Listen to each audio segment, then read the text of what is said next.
السلام علیکم ورحمۃ اللہ وبرکاتہ۔ سورہ آل عمران آیت نمبر 18۔ نحمدہ ونصلی علی رسولہ الکریم، اما بعد فاعوذ باللہ من الشیطان الرجیم، بسم اللہ الرحمن الرحیم۔ رب اشرح لی صدری ویسر لی امری واحلل عقدۃ من لسانی یفقہوا قولی رب زدنی علما۔ شاہد اللہ انہ لا الہ الا ہو، اللہ نے، اس کے فرشتوں نے اور اس دنیا میں ودن بریکٹ کلوز علم حقیقی کے سب حاملین نے یہ متفقہ گواہی دی کہ اس اللہ کے سوا کوئی معبود نہیں، وہ انصاف پر قائم ہے، اس کے سوا کوئی الہ نہیں، وہ زبردست اور بڑی حکمت والا ہے۔ سورہ آل عمران سٹارٹ ہوئی، ہم نے دیکھا توحید کے دلائل دیکھے، مسلسل دیکھتے چلے آ رہے ہیں۔ اللہ تعالیٰ نے انہی دلائل کو ایک نہایت شاندار تمہید کے ساتھ ایک اور انداز سے بیان کیا۔ اس مضمون کا، اس تمہید کا ایک ہی خلاصہ ہے، اور وہ کیا ہے کہ اللہ، اس کے فرشتے اور جو صحیح معنوں میں حق کا علم رکھنے والے لوگ ہوتے ہیں، ان کی شروع سے ڈے ون سے ایک ہی گواہی رہی ہے، ایک ہی شہادت رہی ہے۔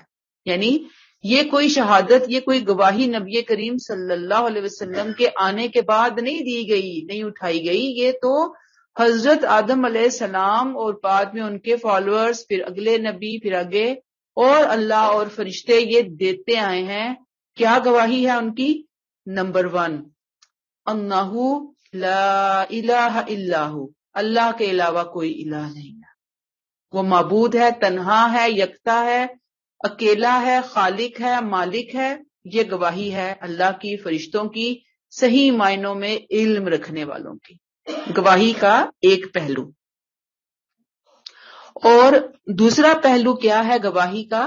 قائما بالقسط، وہ انصاف پر قائم ہے، وہ ذات، وہ ہستی انصاف پر قائم ہے۔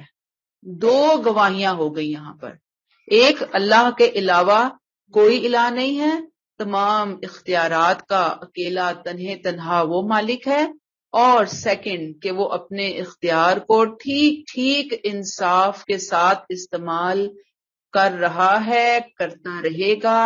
اور یاد رکھیے، قائما بالقسط بادشاہ ہے، انصاف کرنے والا ہے، چاہے تو نہ کرے، کوئی اس کا ہاتھ نہیں پکڑ سکتا، کوئی اس کے کاموں میں مداخلت نہیں کر سکتا، لیکن اس نے بتا دیا کہ اس کے ہاں جو چیز سب سے زیادہ مطلوب اور محبوب ہے، آخری درجے میں جا کر وہ اس کا انصاف ہے، وہ اس کا میرٹ ہے۔ اور یہ یاد رکھیے کہ یہ میرٹ، یہ انصاف کہاں پہ امپلیمنٹ ہوتا ہے؟ اللہ تعالیٰ دنیا میں بھی پیغمبروں کی موجودگی میں اس بے لاگ انصاف کو، اس میرٹ کو امپلیمنٹ کر کے دکھاتے ہیں، اور آخرت میں تو مالک یوم الدین، جزا اور سزا کے دن کا تنہا مالک ہونے کی حیثیت سے وہ کر کے دکھائے گا۔ لیکن دنیا میں کبھی کبھی ہوتا ہے، اس کا ٹیلر دکھاتے ہیں اللہ تعالیٰ۔ وجہ ایک بات کو اچھی طرح جان لیجئے کہ یہ دنیا امتحان کے لیے بنائی گئی ہے۔ یہاں پہ اللہ تعالیٰ نے عارضی طور پر ظلم کو بھی برداشت کیا، اللہ نے زیادتی کو بھی برداشت کیا، اللہ نے اس کو چھٹی دی ہے، اللہ تعالیٰ نے عدم توازن کو بھی برداشت کیا ہے، لیکن اس سے یہ کوئی غلط فہمی نہیں ہونی چاہیے کہ اللہ تعالیٰ پکڑ نہیں سکتے، نہیں، اللہ تعالیٰ تو کون ہے؟ قائما بالقسط ہے۔ اللہ نے بتا دیا ہسٹری میں کہ اللہ جب آتا ہے نا انصاف کرنے کے اوپر، تو پھر نہ کوئی پیغمبر کا بیٹا بچتا ہے، نہ پیغمبر کی بیوی بچتی ہے، نہ پیغمبر کا والد بچتا ہے، اللہ کے اس بے لاگ انصاف سے۔ کیسے کہ اللہ کے ہاں میرٹ جو ہے وہ اللہ کے ہاں جو میرٹ ہے وہ کیا ہے؟ ایمان اور عمل صالح. جو ان دو چیزوں کو اختیار کرے گا وہ اللہ کے ہاں کامیاب ہے. جو اختیار نہیں کرے گا وہ کسی نبی کی اولاد، نبی کا قریبی رشتہ دار ہوتے ہوئے بھی اللہ کی پکڑ سے، اللہ کے غضب سے نہیں بچ سکے گا. تو یہ آیت جو ہے یہ ہمیں بتا رہی ہے کہ معاملہ اللہ کے ہاں بڑا سیریس ہے. اس کو ایزی نہ لو، اس کو پکڑو، اس کو دیکھو، اس معاملے کو، اس کی سیریسنس کے اوپر تم اپنے آپ کو فوکس کرو اور اپنے آپ کو ایمان اور عمل صالح کے اندر بہتر سے بہتر اپنے آپ کو پالش سے در پالش کرتے چلے جاؤ، ورنہ اللہ کے ہاں اس کی پکڑ سے بچنے والا کوئی ہے ہی نہیں ہے. یہ کلیئر ہوگی آپ کو بات؟ تو بات یہ ہے کہ اللہ کی وحدانیت ہے یہاں پر اس آیت کا میسج، اور دوسرا میسج اس کا قائمم بالقسط ہے. اور اسلام میں، ایمان میں ان دونوں چیزوں کی اہمیت بہت زیادہ ہے. یعنی دیکھیں نا، اگر آپ کہتے ہیں کہ اللہ ایک ہے تو پھر اب وہ ایک ہے تو پھر اس کا کوئی رزلٹ، نتیجہ بھی تو نکلنا چاہیے نا. وہ نتیجہ اور رزلٹ کیا ہے؟ کہ پھر وہ انصاف بھی کرے گا. یہ کیوں اللہ نے کلیئر کیا؟ اس لیے کہ دنیا کو دیکھ کر انسان کو کبھی کبھی ڈاؤٹ ہو جاتا ہے. اتنی ناانصافیاں ہیں، اتنے گناہ ہیں، اتنے جرائم ہیں، اتنی زیادتیاں، اتنی گستاخیاں اللہ کے حق میں، بندوں کے حق میں. بندہ پریشان ہو جاتا ہے کہ بھئی یہ کیا؟ اللہ نے کہا نہیں، جب وہ ایک ہے، جب وہ کنٹرولر ہے، جب وہ بادشاہوں کا بادشاہ ہے تو پھر وہ نبٹ بھی لے گا، پھر وہ دیکھ بھی لے گا، اور آخرت میں سب کچھ بالکل کلیئر کٹ سامنے آ جائے گا. دنیا میں تو نہیں آئے گا نا، میں نے آپ کو بتایا دنیا امتحان کے لیے بنی ہے، لیکن آخرت میں وہ لا کر رہے گا. اور پھر کیا کہا؟ لا الہ الا هو العزیز الحکیم. پھر وہی گواہی کا وہی حصہ، وہی پہلو جو ہمارے کلمہ طیبہ کا بھی ایک حصہ ہے. لا الہ الا اللہ، اس کے علاوہ کوئی اور الہ ہے ہی نہیں. وہ اکیلا ہے جس پر ہم بھروسہ کریں، جس سے ہم اپنی عقیدتیں وابستہ کریں، اپنی محبتیں وابستہ کریں، جس پر ہم 100% اعتماد کریں. اور وہ کون ہے؟ العزیز الحکیم. العزیز ہے، بہت غالب ہے. صرف الہ نہیں ہے بلکہ وہ غالب بھی ہے. وہ جو چاہے کر سکتا ہے، کوئی اس کے راستے میں رکاوٹ نہیں بن سکتا، کوئی اس کا ہاتھ نہیں پکڑ سکتا. اور پھر الحکیم، حکمت والا ہے، بہت وائز ہے. اس کے فیصلے آخری درجے میں جا کر وائز ہوتے ہیں، عقل مندی پر مبنی ہوتے ہیں. اور آپ دیکھیں نا کہ ایک شخصیت ہو آپ کے سامنے کہ جو ہو تو بڑی اچھی، لیکن اللہ نہ کرے استغفر اللہ کی بات سمجھانے کی، لیکن وہ کمزور ہو، تو آپ بتائیں کہ پھر وہ تو فائدہ نہ ہوا. اللہ نے کہا وہ ہے بھی ایک، وہ ہے بھی طاقتور، اور طاقتور ہونے کے ساتھ ساتھ وہ حکیم بھی ہے. ایسے ہی نہیں کہ وہ نعوذ باللہ اندھے بہرے کا قانون چل رہا ہے، جس کی لاٹھی اس کی بھینس والا معاملہ ہے. نو، میرٹ ہے، ہر چیز کو دیکھ رہا ہے. جب دیکھ رہا ہے اسی کے مطابق وہ فیصلے بھی کرے گا انشاءاللہ تعالی. یہ آیت کلیئر ہو گئی. آیت نمبر 19، ان الدین عند اللہ الاسلام. جب آیت 18 کو اس کے ساتھ ہم جوڑیں گے کہ وہ ایک حقیقت ہم نے پڑھ لی نا وہاں پر توحید کے حوالے سے، اس کے قائمم بالقسط ہونے کے حوالے سے. جب یہ حقیقت ہے، اس حقیقت کے ہونے میں کوئی شبہ نہیں، ہم مسلمانوں کو بریکٹ کلوز کر کے ہم اس آیت کے ترجمے کو دیکھتے ہیں تو اللہ کے نزدیک دین صرف اسلام ہے. اہل کتاب کے پاس حق کا یہ علم آ گیا تھا، مگر محض آپس کی ضد اور ہٹ دھرمی کی وجہ سے انہوں نے اس میں اختلاف کیا. جو لوگ اللہ کی آیتوں کے اس طرح منکر ہوں تو انہیں یاد رکھنا چاہیے کہ اللہ بہت جلد حساب لینے والا ہے. گویا اللہ نے توحید کی معرفت بندوں کو دینے کے لیے، اللہ نے یہ رول، یہ ڈسپلن لوگوں کو سمجھانے کے لیے کہ وہ خود انصاف پر مبنی فیصلے کرتا ہے، اور اپنے بندوں کے لیے بھی یہی چاہتا ہے یہ تمام کام کرنے کے لیے، سمجھانے کے لیے، یہ لائف سٹائل لانے کے لیے اس نے بندوں کو ایک لائف سٹائل عطا کیا ہے جس کا نام الاسلام ہے. دین اسلام ہے، اللہ کا حقیقی دین. ان الدین عند اللہ الاسلام. اسلام، دین اسلام، ٹوٹل سبمیشن، 100% خود کو اللہ کے آگے جھکا دینا. صبح سے لے کر شام، شام سے لے کر صبح، حقوق اللہ، حقوق العباد میں سب کچھ وہ جو میرے رب کی رضا اور میرے رب کی مرضی ہے. اور یہ دین نبی کریم صلی اللہ علیہ وسلم نہیں لے کر آئے. آدم علیہ السلام سے لے کر نبی کریم صلی اللہ علیہ وسلم تک اللہ نے ایک ہی طریقہ اپنے بندوں کے لیے پسند کیا کہ اس کی توحید کو مانے، اس کے قائمم بالقسط، اس کے انصاف، اس کے میرٹ کو مانے، اور پھر زندگی کو امتحان سمجھتے ہوئے اس چھوٹی سی زندگی کے اندر خود کو اپنے رب کے سامنے سرنڈر کر دیں. اللہ کہتے ہیں یہ ہے دین. تمام نبی یہی دین لاتے رہے، لیکن افسوس کی بات یہ ہے کہ اللہ نے تو اپنے ہر رسول نبی کے ذریعے ایک ہی میسج بھیجا، لیکن وَمَا اخْتَلَفَ الَّذِينَ أُوتُوا الْكِتَابَ إِلَّا مِن بَعْدِ مَا جَاءَهُمُ الْعِلْمُ بَغْيًا بَيْنَهُمْ. اللہ تو ایک ہی بات کی طرف، 1 پوائنٹ ایجنڈے کی طرف ڈے 1 سے انسانیت کو پکارتا رہا، اپنے رسولوں کے ذریعے یہ اعلان کرواتا رہا. لیکن ہوا کیا؟ اہل حق کے پاس، اہل کتاب کے پاس جب حق کا یہ علم آیا تو انہوں نے کیا کیا؟ محض آپس کی ضد کی وجہ سے، ہڑ دھرمی کی وجہ سے انہوں نے اس میں اختلاف کیا. یعنی اللہ نے اسلام کا پیغام بھیجا تھا، میسج بھیجا تھا. اللہ نے نہ یہودی اٹھائے تھے، نہ اللہ نے عیسائی اٹھائے تھے، نہ اللہ نے کوئی اور دھرم دیا تھا. اللہ کا ایک ہی دیا ہوا دھرم تھا، ایک ہی بھیجا ہوا پیغام زندگی تھا. لیکن لوگوں نے کیا کیا؟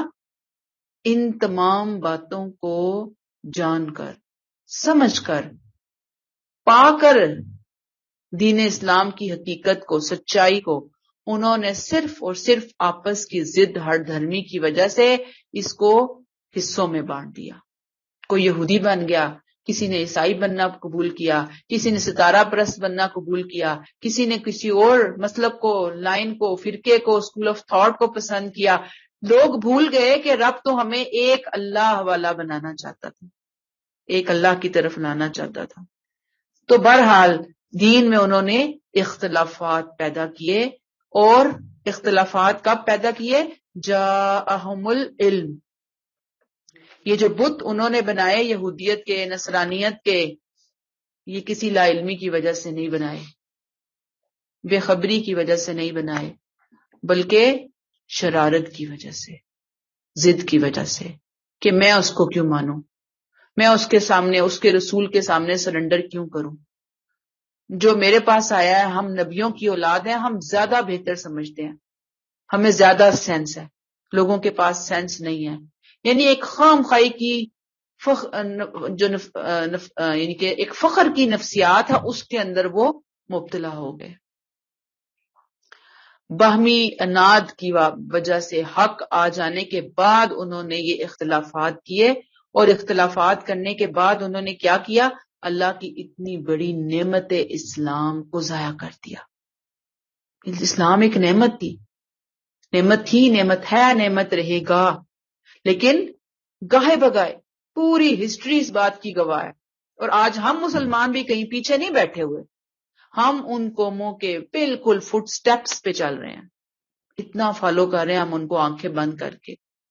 اللہ نے آخری موقع دیا نبی کریم صلی اللہ علیہ وسلم کو بھیج کر، پوری انسانیت کو قرآن دے کر. اللہ نے کہا کہ پہلے تو تم ضائع کر چکے اس میسج کو، اب یہ میسج آ گیا، مکمل طور پر محفوظ ہے، اب لوگ آئیں اور صراط مستقیم پا لیں. لیکن اس کے باوجود لوگوں نے صراط مستقیم نہ پائی، پہلے وہ آپس میں لڑتے رہے، پھر قرآن آنے کے بعد وہ دونوں دشمن اکٹھے ہوئے اور مختلف دشمن اکٹھے ہوئے اور انہوں نے مل کر اسلام کو اپنا دشمن، نبی کریم صلی اللہ علیہ وسلم قرآن کو اپنا دشمن بنا لیا اور اس میسج کو لینے سے انکار کر دیا. فرمایا وَمَن يَكْفُرْ بِآيَاتِ اللَّهِ فَإِنَّ اللَّهَ سَرِيعُ الْحِسَابِ، جو لوگ اللہ کی آیتوں کے اس طرح منکر ہوں تو انہیں یاد رکھنا چاہیے کہ اللہ بہت جلد حساب لینے والا ہے. اللہ کی آیتوں کا انکار، یاد رکھیے دو طرح سے ہوتا ہے اس کی آیتوں کا انکار. ایک، پیغام کو سمجھنے میں دلچسپی نہ لینا. دوسرا، پیغام آ گیا، بات سمجھ آ گئی، لیکن کہے بندہ میں نہیں مانوں گا. یعنی یا تو دلچسپی ہی نہ لی اور یا پھر سمجھ لیا، سمجھنے کے بعد کہا میں نہ مانوں. تو یہ ہے وَمَن يَكْفُرْ بِآيَاتِ اللَّهِ، اللہ کی آیات کا انکار، اللہ کی آیات کو نہ ماننے والے.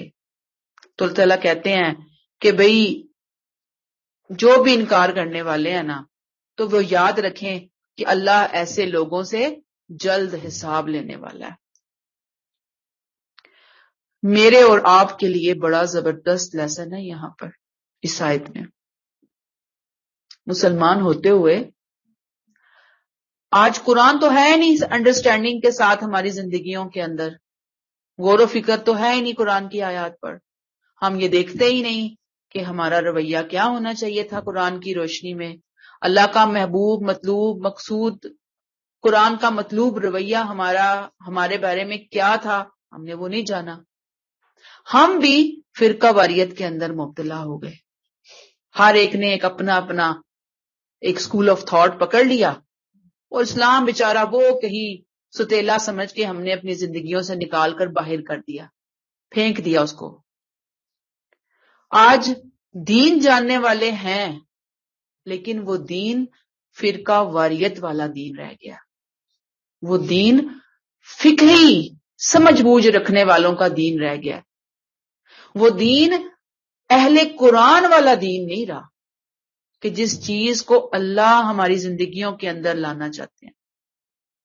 آج ہم میں اتنا زیادہ بغیم بینہم ہے، اور یہ بغیم بینہم کب ہوا ہے؟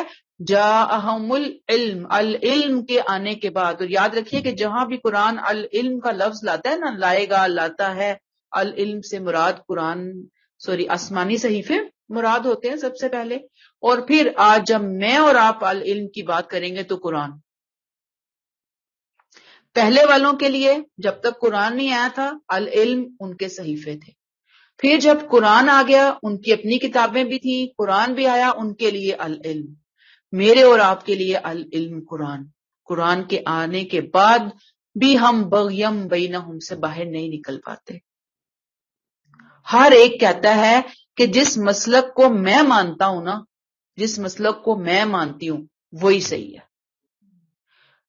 حق ہے تو یہیں پہ ہے، سچائی ہے تو اسی میں ہے، باقی جائیں سارے بھاڑ میں.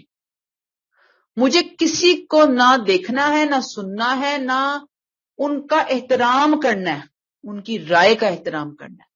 بس مجھے تو یہ ہے کہ میرا مسلک صحیح ہے اور میں ہر ایک سے ڈنڈے کے زور سے اپنا مسلک منواؤں، اسے کہوں آؤ اور میرے مسلک کو مانو. اور جو میرے مسلک کو نہیں مانے گا اس کے لیے فتووں کی فیکٹری کھلی ہوئی ہے. جہنمی کافر کے فتوے بنٹ رہے ہیں، فری میں بانٹ رہے ہوتے ہیں فتوے. دوسروں کی تذلیل ہو رہی ہوتی ہے، نہ ماننے والوں کو گمراہ کہا جا رہا ہوتا ہے، بدعتی کہا جا رہا ہوتا ہے، منکر کہا جا رہا ہوتا ہے، کافر کہا جا رہا ہوتا ہے. یہ بغیم بینہم ہمارے اندر بہت زیادہ آ گئی ہے. اللہ نے تو ایک ہی دین دیا تھا نا، ایک ہی رسول صلی اللہ علیہ وسلم، ایک ہی قرآن. اب آپ دیکھیں کہ اس کے سمجھنے میں میں بار بار آپ کو ایک ہی چیز کی طرف توجہ دلاتی ہوں کہ دو چیزیں ہوتی ہیں نا، ایک اس کا علمی پہلو ہے اور ایک اس کا تذکیری پہلو ہے. تذکیر کیا ہے کہ اللہ نے ہمیں کہا ہے کہ بھئی اپنے آپ کو جھکا دو. اللہ نے کہا ہے مجھے ایک مانو. اللہ نے کہا ہے انصاف میں بہت پسند کرتا ہوں اور بے لاگ طریقے سے فیصلے کرتا ہوں، تم بھی اپنی زندگیوں کے اندر عدل اور میرٹ کو لے کر آؤ. ٹھیک ہے، یہ چیزیں ہیں نا. یہ مجھے اپنے عمل کا حصہ بنانی ہے. تذکیری پہلو ہے نا میری زندگی کے لیے. اس میں کسی کا کوئی اختلاف نہیں ہوگا. اختلاف کہاں پہ آئے گا؟ ڈیبیٹ کہاں پہ ہوگی؟ علم کے اندر. ایک کہے گا اچھا اس آیت کا شاید یہ پہلو بھی نکل سکتا ہے، دوسرا کہے گا نہیں یہ فلاں پہلو بھی نہیں. اب اس علمی اختلاف کو ہم نے اتنا بڑھایا کہ مسجدیں الگ ہو گئیں. فرقہ واریت ایک زہر کی طرح ہمارے معاشرے کے اندر پھیل گئی، اور ہم سب سے پہلے کسی سے پوچھتے ہیں تمہارا فرقہ کیا، تمہارا مسلک کیا. قرآن رسول تو پیچھے چلے گئے ہماری زندگیوں سے. تو اللہ تعالیٰ ہمیں معاف فرمائے. اور دین والے سب سے زیادہ بد اخلاق، سب سے زیادہ، یہ آپ یاد رکھ لیں. تو اللہ کا واسطہ اب ہم جو قرآن تھوڑے سے لوگ بیٹھے ہوئے ہیں قرآن پکڑ کے، ہم اپنے اخلاقوں کو بہتر بنائیں. ہمارے پاس ایک الحمدللہ اللہ نے ایک روشنی دی ہے قرآن کی، ایک سمجھ عطا فرمائی ہے. اس سے اللہ سے اور نور مانگیں، اور حکمتیں مانگیں، اور سچائی کو دیکھنے اور اس پہ چلنے کا طریقہ سلیقہ مانگیں. لیکن ساتھ ہی لوگوں کے ساتھ ڈیل کیسے ہونا چاہیے وہ بھی مانگنے کی میرے اور آپ کی آج کی ضرورت ہے. تبھی ہم شاید کچھ کر سکتے ہیں. تو بات پھر وہی ہے کہ جیسے یہود و نصارہ آپس میں لڑتے رہے، پھر جب نبی کریم صلی اللہ علیہ وسلم تشریف لائے تو ان کی لڑائی کا رخ آپ کی طرف ہو گیا. آج میں اور آپ یہی کہہ رہے ہیں میرا گروہ صحیح ہے تمہارا صحیح نہیں ہے، ہم جنتی ہیں تم جہنمی ہو، وہ دوزخی ہے وہ کافر ہے. کہاں سے نکالنی ہم نے؟ دعا کریں اللہ کسی کے پاس ہدایت نہیں تو اللہ اس کو ہدایت عطا فرما دے. اور سب سے بڑی ہدایت تو قرآن ہے، اس کے لیے فکر کرنی ہے مجھے اور آپ کو کہ یہ کیسے آ جائے ہماری زندگیوں کے اندر. بہرحال اللہ تعالیٰ نے قرآن میں ایک اور جگہ بہت کلیئرلی بتا دیا کہ اللہ کے ہاں صرف اور صرف جو چیز قبول ہوگی، جو چیز ویلڈ ہے، وہ صرف اور صرف اسلام ہے. سارے انبیاء کو اللہ نے اسلام ہی دے کر بھیجا، اور جو کوئی دین اسلام کے علاوہ کوئی اور دین اختیار کرے گا اس سے وہ قبول نہیں ہوگا. اب اس سے مراد یہ نہیں ہے، دین سے مراد کہ جی مسلمان آپ بنیں گے، مراد یہ نہیں کہہ رہے اللہ تعالیٰ جی ہم جیسے مسلمان ہیں امت محمدی، یہ نہیں ہے اس سے مراد. اس سے مراد تمام انبیاء کا دین ہمیشہ سے ایک رہا، ایک ہی دعوت رہی ہے، اور وہ کسی قوم کی میراث نہیں ہے، کسی خاص رنگ، ملک، نسل کی میراث نہیں ہے. وہ جو دین اللہ نے تمام انبیاء کرام کو دے کر بھیجا ہے وہ تمام انسانیت کی مشترکہ میراث رہا ہے. وہ دین اسی کی بنیاد پر دنیا اور آخرت میں انسانوں کی کامیابی ہے. یہی دنیا کے اندر انسان کی امتحان، اس کی آزمائش ہے. اور یاد رکھیے کہ یہ مشترکہ تعلیمات تمام دنیا کے الہامی مذاہب کے اندر موجود ہے، کہ فنڈامنٹلز ہیں، ہر جگہ پہ موجود ہیں. اسی لیے آپ کو نظر آئے گا کہ اگر کچھ اچھائیاں نیکیاں آج ہم جانتے ہیں کرتے ہیں امت مسلمہ ہونے کی حیثیت سے، آپ دیکھیں گے یہود کے اندر چلے جائیں گے آپ کو وہاں پہ بھی نظر آئیں گے، عیسائیوں میں چلے جائیں گے آپ کو وہاں پہ بھی نظر آئیں گے، آپ ایون ہندوؤں میں چلے جائیں گے آپ کو وہاں پہ بھی نظر آئیں گے، آپ سکھوں کو دیکھیں گے آپ کو وہاں پہ بھی نظر آئیں گے. کیسے آئیں وہ؟ آخر کچھ نہ کچھ تو پیچھے سے آئی ہے نا انسانیت کے اندر، کچھ ورثے میں ملا ہے انسانیت کو تحفہ، تو کچھ چیزیں لے لی گئیں، کچھ چیزوں کو انہوں نے بگاڑ دیا، ادھر ادھر کر دیا. اور جو سب سے زیادہ نقب لگا ہے نا، یاد رکھیے اس بگاڑ توحید کے اوپر لگا ہے. اللہ تعالیٰ کا وہ جو اصل کانسیپٹ ہونا چاہیے نا وہ دنیا میں سے ختم ہوا، مٹا. مانتے ہیں لوگ ایک ہستی کو مانتے ہیں، لیکن اس میں بہت زیادہ انہوں نے ایڈیشنز کر لی. اب آپ یاد رکھیے کہ اللہ تعالیٰ نے سورہ انعام میں، سورہ بنی اسرائیل میں یہ فہرست بھی دی ہے جو کہ انسانیت کا ایک مشترکہ ورثہ ہے، اور یہی چیز تورات میں بھی موجود ہے، ایک سے زیادہ جگہوں کے اوپر آتی ہے. اور یہ جو فہرست ہے نا اگر ہم اس کو پڑھیں تو انسان کو اس لسٹ سے پتہ چلتا ہے کہ میرا رویہ اللہ کی رضا کے مطابق الاسلام میرا رویہ ہے کیا. اللہ نے کہا نا دین تو اللہ کے نزدیک اسلام ہی ہے. کیا ہے اسلام؟ اس کو اہل کتاب نے اس لسٹ کو احکام عشرہ کا نام دیا، 10 کمانڈمنٹس. موسیٰ علیہ السلام کو 40 روز چلے کے بعد کوہ طور پر ریٹن شکل میں یہ دیے گئے تھے 10 کمانڈمنٹس. تو مجھے اور آپ کو دیکھنا ہے ان الدین عند اللہ الاسلام، کہ وہ کیا ہے اسلام. بہت کمپریہنسو لسٹ ہے. نمبر 1، اللہ کی عبادت کرو اور اس کے ساتھ کسی کو شریک نہ ٹھہراؤ. دیکھ لیں، میں نے کہا نا ساری انسانیت کا مشترکہ ورثہ ایک اللہ کی عبادت، اور سب سے زیادہ ظلم لوگوں نے ادھر ہی کیا، شریک ٹھہرا ٹھہرا کے، ایک اللہ کو ایک نہ مان کر. نمبر 2، والدین سے حسن سلوک کرو. دیکھیں ذرا، آج چلے جائیں آپ دنیا کے مختلف قوموں مذاہب کے اندر، آپ کو پھر بھی والدین کا نہیں کرتے تو نہیں کرتے، مسلمانوں میں بھی نہیں کرتے. یہ نہ کہیں کہ ہم بڑے دودھ سے دھلے ہوئے ہیں، سب کچھ ہمارے یہاں پرفیکشن کے ساتھ موجود ہے. کوئی نہیں، جو یہاں پہ نہیں ہے وہ وہاں پہ بھی نہیں ہے. تو والدین سے حسن سلوک. تیسرا، اولاد کو مفلسی کے ڈر سے قتل نہ کرو. قتل اولاد، کھائیں گے کہاں سے، کھلائیں گے کہاں سے، ورشن کرا دینا کہ ہم نہیں کھلا سکتے ان کو، ہم نہیں پال سکتے ان کو، اور اس کی ریزن کیا ہو کہ بھوک، مفلسی، غریب ہو جائیں گے بھائی ہم. نمبر 4، بے حیائی، خفیہ ہو یا چاہے کھلی، ہر طرح کی بے حیائی.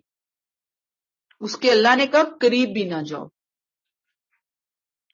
لوگ مانتے بھی ہیں، لوگ دیکھتے ہیں، لیکن اگر بے حیائیاں آ رہی ہیں دنیا کے اندر، کچھ جگہوں پہ تو سمجھیں بے حیائی کا سیلاب پوری طرح ان سوسائٹیز کو اپنے قابو میں لے چکا ہے.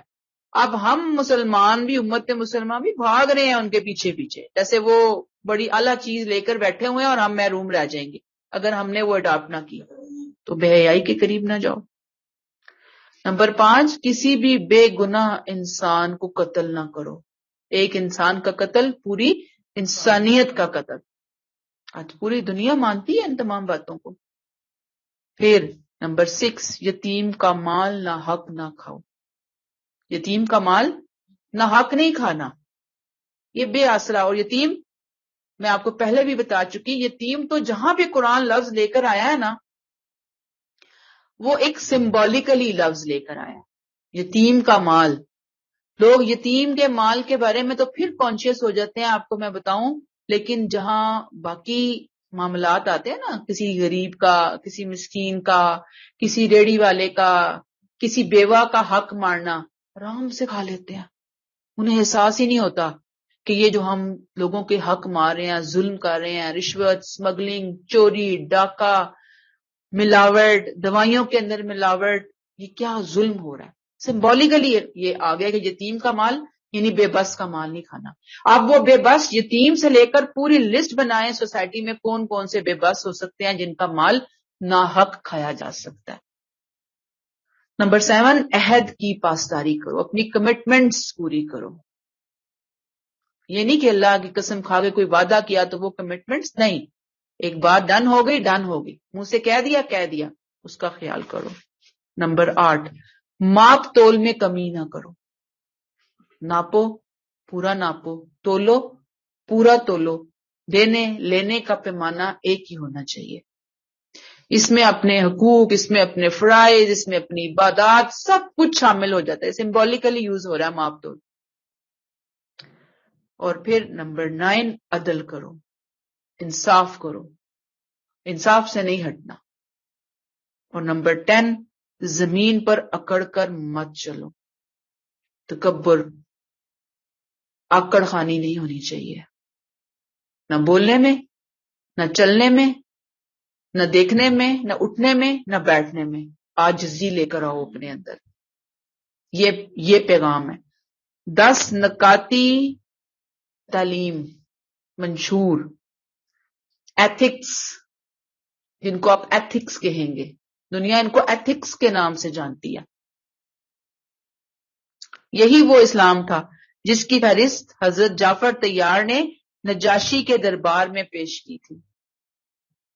اور اب بھی میں ایک دن ایک اسکالر کو سن رہی تھی، وہ کہتے ہیں کہ میں گیا ہوں انڈیا، اور انڈیا میں بہت بڑے بڑے لکھے ہندو اکٹھے ہوئے تھے، اور میں نے وہاں پہ جا کر، انہوں نے کہا تھا ایتھکس پہ ہم بات کریں گے، تو میں نے ان کو یہ بتائے بغیر کہ یہ قرآن کی باتیں ہیں اور قرآن کا لفظ نہیں کوٹ کیا، میں نے یہ جو سورہ النام والی جو یہ تھی نا ایتھکس، یہ میں نے ان کے سامنے بس ایسے ہی پڑھ دیے، تو اتنا انہوں نے اپریشیٹ کیا کہ اتنی کمپریہنسو تم نے باتیں کی ہیں، یعنی مسلمان تھے جنہوں نے کی، اور وہاں ہندو اسکالرز بیٹھے ہوئے تھے، اور انہوں نے کہا کہ تم نے جو کہا ہے نہ کوئی چیز کم نہ کوئی چیز زیادہ، اتنا انہوں نے اپریشیٹ کیا اس بات کو. تو مطلب یہ کہ وہاں موجود ہے نا، وہاں پہ لوگ سمجھتے ہیں کہ یہ اچھائی ہیں، لوگ سمجھتے ہیں کہ یہ نیکیاں، لیکن افسوس کہ آج ہمارے ہاں دعوت کا کام، دین کا کام ہوتا ہے، بڑے پڑھنے پڑھانے کی چیزیں چل رہی ہیں، لیکن یہ جو چیزیں ہیں نا، آپ دیکھیں گے کہ جتنا کام ہو رہا ہے اس حساب سے یہ ایتھکس، اخلاقیات معاشرے سے رخصت ہو چکی ہیں. کام کدھر ہو رہا ہے، کس پوائنٹ کے اوپر ہو رہا ہے، سلیبس کیا بنایا ہوا ہم نے اپنا، کس چیز پہ ہم لوگوں کو لے کر آ رہے ہیں، کس چیز پر ہم متوجہ کر رہے ہیں. مراد یہی ہے نا کہ اب جیسے آپ ہم قرآن پڑھنے پڑھانے والے ہیں، اگر میری زندگی میں یہ نہیں ہیں چیزیں، اس کا مطلب میں فیل ہوں. کیا میں نے قرآن پڑھا لیا، کیا میں نے قرآن پڑھ لیا، میری زندگی میں تو نہیں ہے نا. اگر نہیں ہے، یہ تھوڑی ہے، مجھے کوشش کرتے رہنا ہے، کم از کم اپنے آپ کو چیمپئن تو نہیں قرار دینا نا کہ میں کچھ چیز ہوں، جی میں بہت بڑی چیز ہوں. میرے اندر کمزوریاں، اللہ تعالیٰ میری کمزوریوں کو دور کرے، لیکن میں کوشش تو کرتی رہوں نا کہ مجھے یہ چیزیں اپنی روٹین کا حصہ بنانی ہے. تو جب تک ہم پورے معاشرے میں اس کو پھیلائیں گے ہی نہیں نا، یہ بیج نہیں بوئیں گے اپنی نسلوں میں، تو ہماری آنے والی نسلیں جو ہے نا وہ اور دور ہوں گی ان تمام چیزوں سے، اور اس کا سہرا جو ہے وہ ہمارے سروں پہ جائے گا کہ ہم نے کوئی کوشش نہیں کی تھی. تو اپنے آپ کو تھوڑا سا نا کھینچنے کی ضرورت ہے کہ عمل میں لے کر آئیں اور دوسروں کو ہم اس کی طرف دعوت دیں. آیت 20 فَإِنْ حَاجُّوكَ، اے نبی صلی اللہ علیہ وسلم، اگر یہ لوگ تم سے جھگڑیں، کون لوگ؟ اہل کتاب. 19 آیت کو ذہن میں رکھیں، اللہ نے وہاں کلیئر کر دیا، اتنا کلیئر کٹ میسج کہ اوت الکتاب، کتاب جنہیں دی گئی تھی اہل کتاب تھے، ان کے پاس علم آیا، آنے کے بعد باہمی زدم زدی ہوئی، اور پھر انہوں نے اسلام کا انکار کیا، اللہ کی باتوں کا انکار کیا. تو اللہ تعالیٰ کہتے ہیں کہ اتنا کلیئر میسج آنے کے بعد بھی اے نبی صلی اللہ علیہ وسلم بریکٹ کلوز، اگر یہ لوگ اے نبی آپ سے جھگڑیں، کس کے بارے میں؟ اسلام کے بارے میں، تو آپ انہیں بتا دیجئے کہ میں نے اور میرا ساتھ دینے والوں نے تو اپنے آپ کو اللہ کے حوالے کر دیا، ہم کمیٹڈ ہو گئے اپنے رب کے لیے، اللہ نے جو حق نازل کیا. پھر اہل کتاب اور ان امیوں سے پوچھو کہ کیا تم بھی اسی طرح اپنے آپ کو اللہ کے حوالے کرتے ہو؟ اگر انہوں نے ایسا کیا تو ہدایت پا گئے، اور اگر انہوں نے اس سے منہ موڑا تو تم پر صرف پیغام پہنچا دینے کی ذمہ داری ہے. اللہ خود اپنے بندوں کے معاملات کو دیکھنے والا ہے. فَإِنْ حَاجُّوكَ فَقُلْ أَسْلَمْتُ وَجْهِيَ لِلَّهِ، وہ اگر تم سے جھگڑا کرنے کے لیے آئیں تو آپ ان کو بتا دو کہ میں نے اپنا رخ اللہ کی طرف پھیر لیا. اسلمت وجہی للہ، چہرہ حوالے کر دیا. چہرے کو یہاں سمبولیکلی استعمال کیا گیا ہے، اصل میں اپنی ذات کو اللہ کے حوالے کرنا، اور چہرہ انسان کی ذات کا سب سے اعلیٰ حصہ ہوتا ہے. جب اپنا چہرہ جھکا دیا نا تو اس کا مطلب ہے سب کچھ جھکا دیا. جو تو چاہتا ہے اللہ وہ میں کروں گی، جو تیری مجھ سے توقعات ہیں، جیسا بندہ یا بندی تو مجھے بنتے ہوئے دیکھنا چاہتا ہے میں وہ کر کے دکھاؤں گی. میری خواہشات، میری زندگی، میری مرضی، میری سوچیں، میرے خیالات، سب کچھ اے اللہ تیری مرضی کے تابع. یہی اسلام کی اصل روح ہے. تو یہاں پہ کیا کہا جا رہا ہے؟ فَإِنْ حَاجُّوكَ فَقُلْ أَسْلَمْتُ وَجْهِيَ لِلَّهِ وَمَنِ اتَّبَعَانِ، کہ اگر یہ لوگ تم سے جھگڑنے کے لیے آئیں تو کہہ دو میں نے اور میرے ساتھ دینے والوں نے اپنے آپ کو اللہ کے حوالے کر دیا. یہ کون لوگ تھے جو جھگڑنے آ رہے تھے؟ اسلام کے دشمن، اسلام کے مخالفین، بحث و جدال میں آستینیں چڑھائے ہوئے آ کر زور دکھا رہے تھے آپ صلی اللہ علیہ وسلم کو. اور وہ زور کیا تھا؟ توحید کے معاملے میں تھا سب سے بڑا جو وہ زور دکھا رہے تھے کہ اللہ کو ایک کیوں مانا جائے، فلاں فلاں کیوں نہ شریک ٹھہرائے جائیں، فلاں فلاں چیزوں کی آمیزش دین کے اندر کیوں نہ کی جائے. تو یہاں پہ کیا کہا کہ ان کو بتا دیجئے کہ میں نے تو اور میرے ماننے والوں نے، اور یہ ماننے والے ومن اتبعان قیامت تک کے لوگ ہیں جنہوں نے نبی کی دعوت کو قبول کر لیا، کہ ہم نے اپنے آپ کو سرنڈر کر دیا، جھکا دیا، میں نے اپنا آپ اپنے رب کے حوالے کر دیا. آپ یہاں ذرا رک کر سوچئے کہ کیا میں نے اور آپ نے اپنا آپ رب کے حوالے کر دیا؟ نام نے ہاتھ کی حد تک تو کیا ہوا ہے کہ ہاں ہم نے کر دیا، لیکن اندر بندہ اس کی ڈیپتھ میں جا کر سوچے کتنا % حوالے کیا. تو آپ دیکھیں گے، ہم دیکھیں گے کہ نہیں، ابھی تو بہت ساری جگہیں ہیں زندگی کے اندر جہاں تو میں حوالے نہیں کر سکی. ابھی تو میں فیلئرز میں جا رہی ہوں. میری جو رپورٹ کارڈ میرا بن رہی ہے، میرا رزلٹ تیار ہو رہا ہے، وہ کوئی اتنا اچھا نہیں ہے اسیسمنٹ کے اندر کہ جہاں مجھے حوالے کرنا چاہیے تھا میں نے نہیں کیا. پیچھے پڑ گئے نا کہ اے ایمان والو اسلام میں پورے کے پورے داخل ہو جاؤ، ادخلوا فی السلم کافہ، پورے کے پورے داخل ہونا نا اسلام میں. تو یہ ہے پورا اپنے آپ کو حوالے کرنا اپنے رب کے.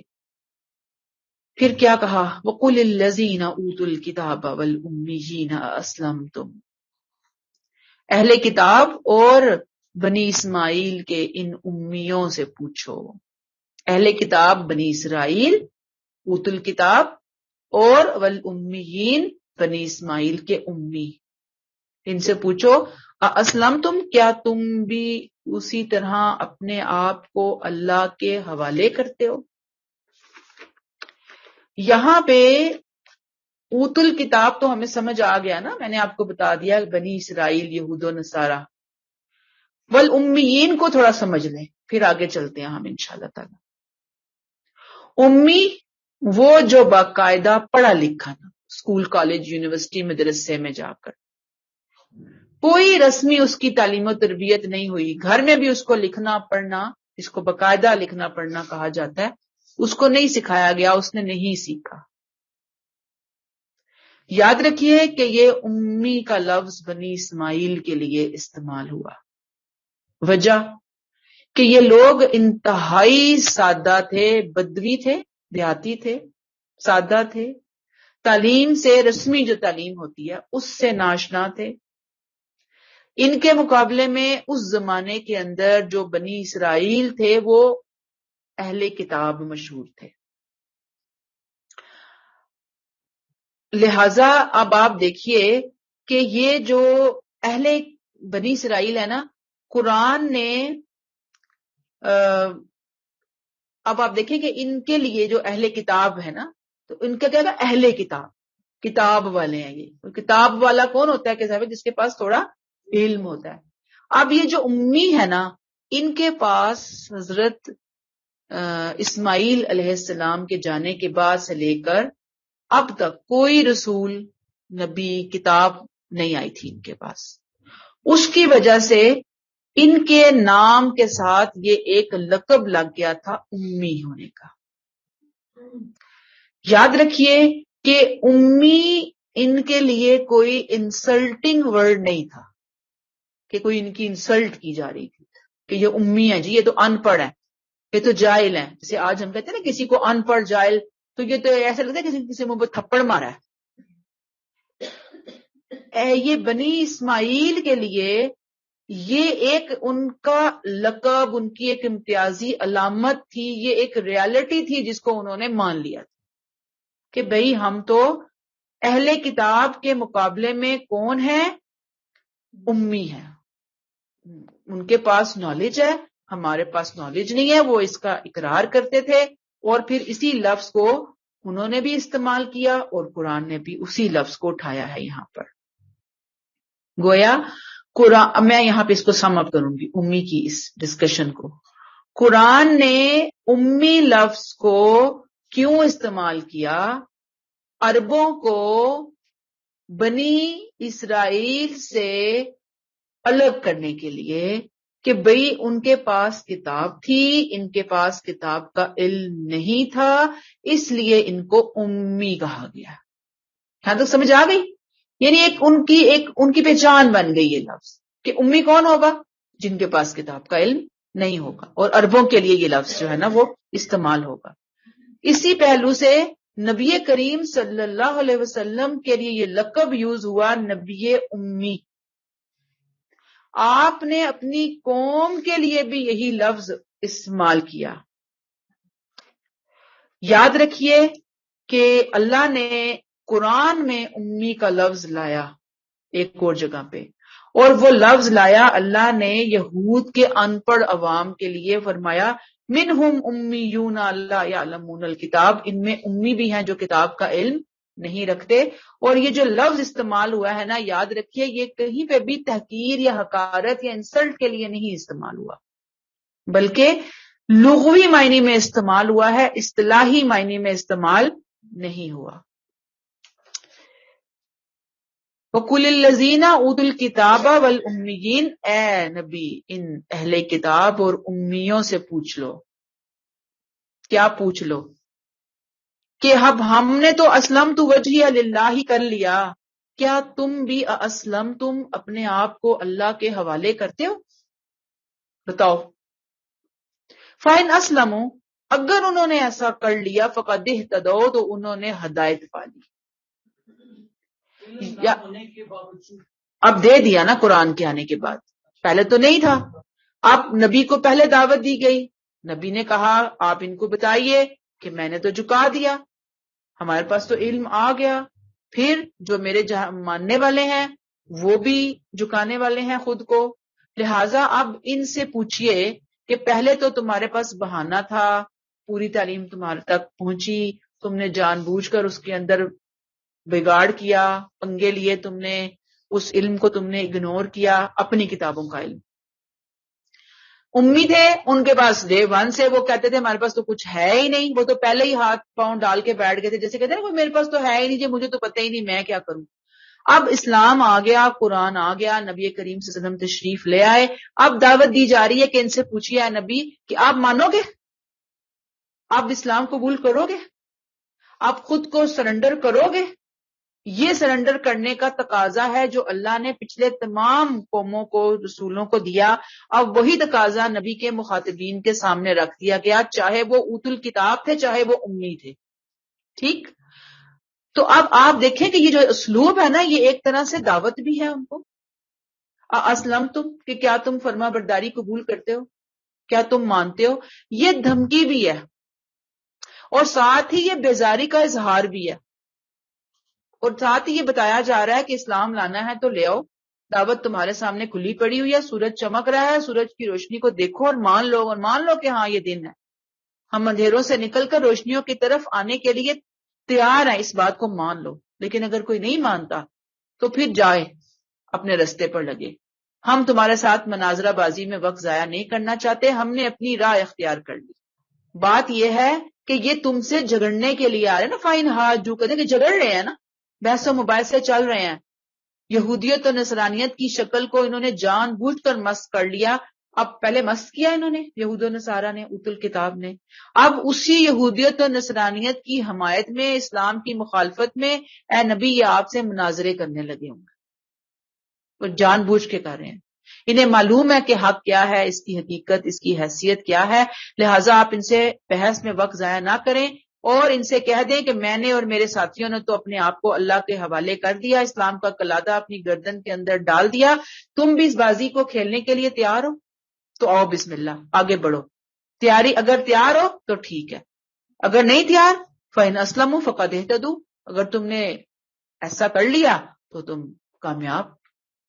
وَإِنْ تَوَلَّوْا، اور اگر تم نے منہ موڑا فَإِنَّمَا عَلَيْكَ الْبَلَاغُ، تو اے نبی آپ پر صرف پیغام پہنچا دینے کی ذمہ داری ہے۔ پیغمبر صلی اللہ علیہ وسلم کو تسلی دے دی گئی کہ اگر یہ اتنے اہتمام کے باوجود، اتنی مخلصانہ دعوت کی کوششوں کے باوجود اگر یہ حماقت پر جمے رہنا چاہتے ہیں تو انہیں ان کے حال پر جمے رہنے دو، انہیں ان کے حال پر چھوڑ دو۔ کیوں؟ اس لیے کہ آپ کے ذمہ تھا حق پہنچانا، آپ نے وہ ذمہ داری بہت بخوبی ادا کر دی، اب ان کا فیصلہ اللہ کے ہاتھ میں ہے۔ واللہ بصیر بالعباد، اللہ خود اپنے بندوں کے معاملات کو دیکھنے والا ہے، جب وہ دیکھ رہا ہے تو ہر ایک کے ساتھ وہی معاملہ کرے گا جس کا وہ انہیں مستحق پائے گا۔ یہاں تک بات سمجھ میں آئی ہے آپ کو؟ تو یہاں پہ رک کر میں اور آپ جو لیسن لیں گے وہ کیا ہوگا کہ نبی کریم صلی اللہ علیہ وسلم اور آپ کی پیروی میں آج ہماری امت مسلمہ کا کام کیا ہے؟ خود بھی اپنے آپ کو سرنڈر کر دینا، دین اسلام کی اصل حقیقت کو جان کر اس کے اوپر عمل پیرا ہونا، اور پھر باقی دنیا تک اسلام کا پیغام پہنچانا۔ اب اس پیغام پہنچانے میں حکمت سے کام لینا، یہ نہیں کہ پلاننگ کر کے جائیں لوگوں کی حکومتوں کے تختے الٹنے کی کوشش کریں کہ پہلے ہم یہاں پہ صحیح حکمران لائیں گے اس کے بعد ہم اسلام کا پیغام دیں گے۔ نہیں، دعوت کے ذریعے دیں۔ جہاں پہ جن علاقوں میں اسلام کی دعوت دینے پہ کوئی پابندی نہیں ہے وہاں پہ پرامن طریقے سے جائیں، دعوت دیں، لوگوں کے دلوں کو اسلام کی طرف مائل کریں۔ جب مائل ہو جائیں گے تو انشاءاللہ تعالی وہ اللہ تعالی خود لوگوں کے دلوں کو پھیر دے گا اور لوگ اسلام کی طرف آ جائیں گے۔ اور آج بھی فرقہ واریت سے نکلنا ہی ہمارا بہت بڑا مسئلہ ہے اور ہمیں اس کی طرف توجہ دینے کی ضرورت ہے۔ مجھے کسی کو نہیں دیکھنا، مجھے یہ دیکھنا ہے کہ میرا رب کیا کہہ رہا ہے، وہ کیا چاہتا ہے، اس نے کیا بھیجا ہے۔ اس نے تو کہہ دیا ان الدین عند اللہ الاسلام، اس نے تو کہہ دیا واعتصموا بحبل اللہ جمیعا ولا تفرقوا۔ تو مجھے اور آپ کو تو بس یہی کام کرنا ہے۔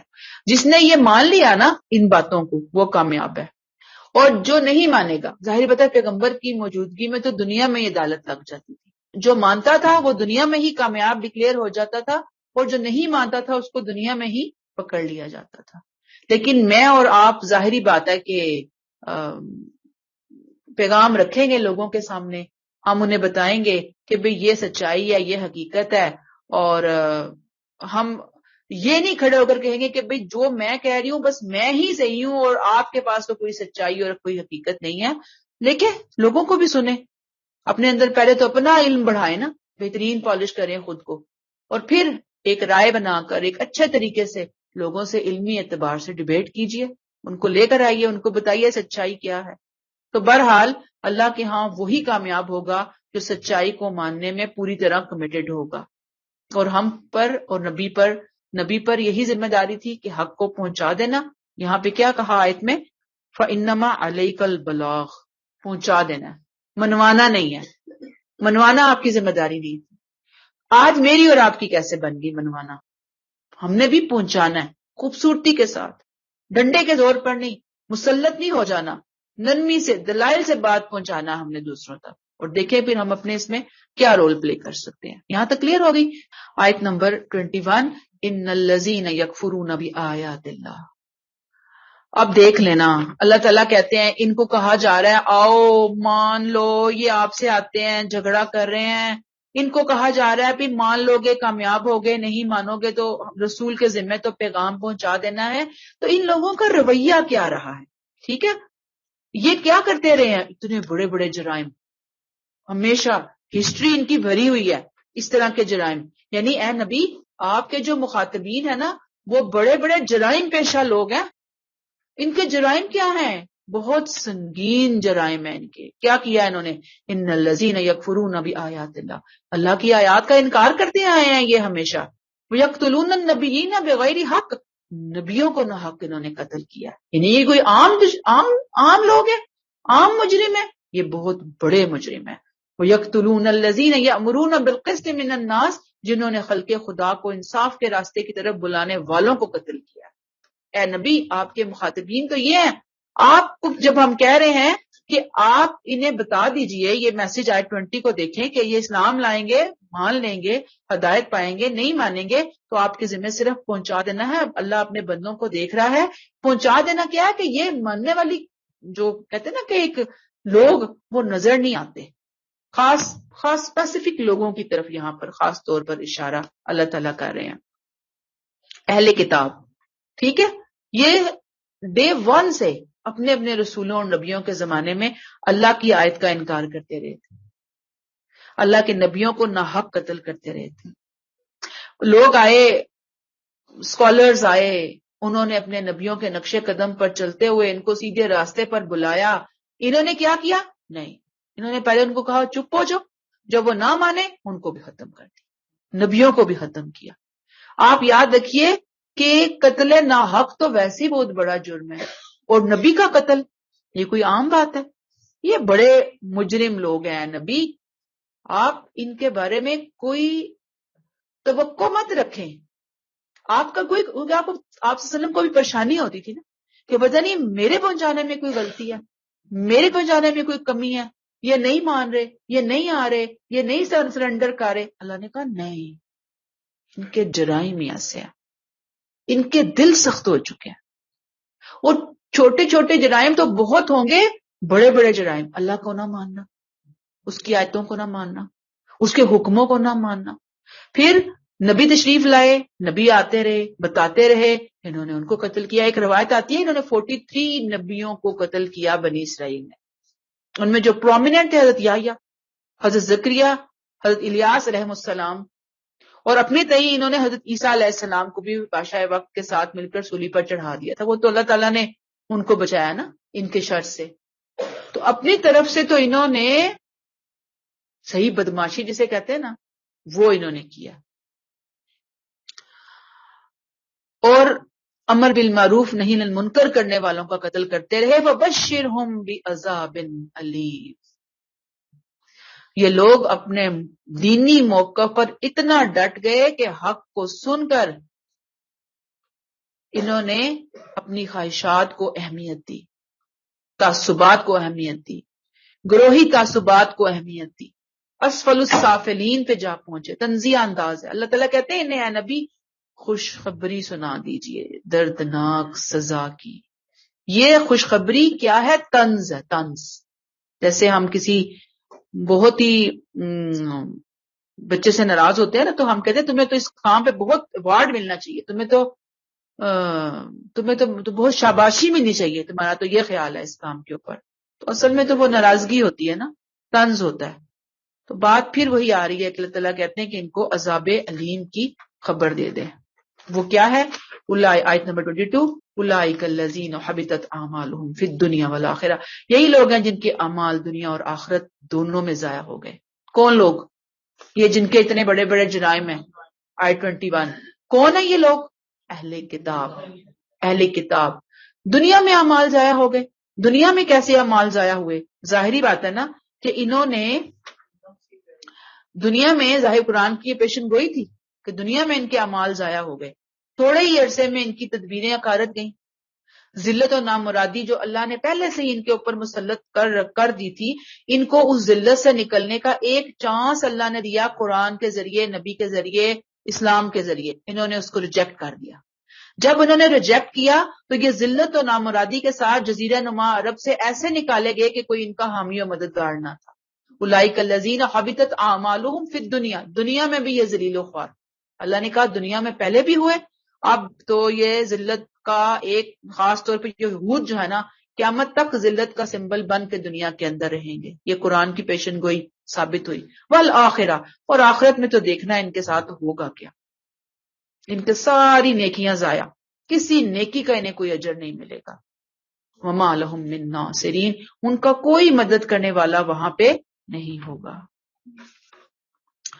آپ دیکھ لیجئے کہ یہ یہاں سے سبق کیا ہے کہ آخرت کا حساب کتاب اس بنیاد پر ہوگا نا کہ یہ نیکیاں بہت ہیں, ٹھیک ہے, یا برائیاں بہت زیادہ ہیں.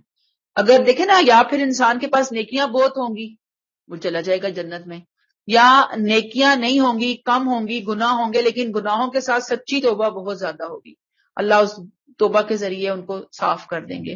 اور کچھ چیزیں ہوں گی کہ جہاں نیکیاں ہوں گی اور بڑی کھوکھلی ہوں گی، بڑی کمزور سی ہوں گی، وہاں پر یہ بڑے بڑے گناہ جو ہے نا آ کر اسے کھا جائیں گے، ختم کر دیں گے۔ یہ اللہ نے آخرت کے بارے میں ہمیں ایک اسکیم بتائی ہوئی ہے۔ مثلا آپ دیکھیں کہ دنیا میں فراڈ ہے، رشوت ہے، اسمگلنگ ہے، قتل ہے، زنا ہے، اس کے ساتھ ہم کہتے ہیں جی ہم نے تو وہ فلان لنگر کھلوایا ہوا ہے، وہاں پہ ہم کھانا کھلا رہے ہیں غریبوں کو، ہم نے یتیم خانے چلا رہے ہیں ہم اپنے پیسوں سے، حج اور عمرہ کر رہے ہیں، لوگوں کو کروا رہے ہیں ہم، پھر ہم نے مسجدیں بنوا دی ہیں۔ اللہ نے بتا دیا کہ نہیں، یہ جو بڑے بڑے جرائم ہیں نا یہ نیکیاں کھا جائیں گے۔ دنیا میں بھی بعض دفعہ یہ نظر آ جاتی ہیں عبرت کی باتیں، جیسے میں نے آپ کو کہا دنیا ایک امتحان ہے، بعض دفعہ مہلت عمل ملتی ہے، نہیں نظر آتی، آخرت میں اللہ پکڑے گا، وما لہم من ناصرین، اور وہاں پر کوئی مددگار نہیں ہوگا۔ آج ہمارے مذہبی طبقے میں یہ بڑی ہوا چلی ہوئی ہے کہ جو حق کی بات کر رہا ہوتا ہے نا چھوٹی چھوٹی باتوں پر کفر کے فتوے دیتے ہیں، اور عام بات ہو گئی ہے چھوٹی چھوٹی بات کے اوپر، اور اس طرح کے واقعات ہر چوتھے چھٹے مہینے آپ کو نظر آتے ہیں، وہاں وہ فلاں کو مار دیا، فلاں کو مار دیا، فلاں اسکالر کو شہید کر دیا۔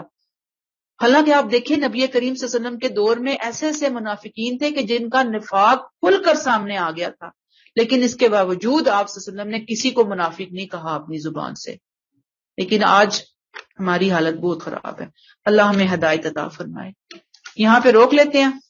سبحانک اللہم و بحمدک، نشہد ان لا الہ الا انت، نستغفرک و نتوب الیک۔ السلام علیکم و رحمۃ اللہ وبرکاتہ۔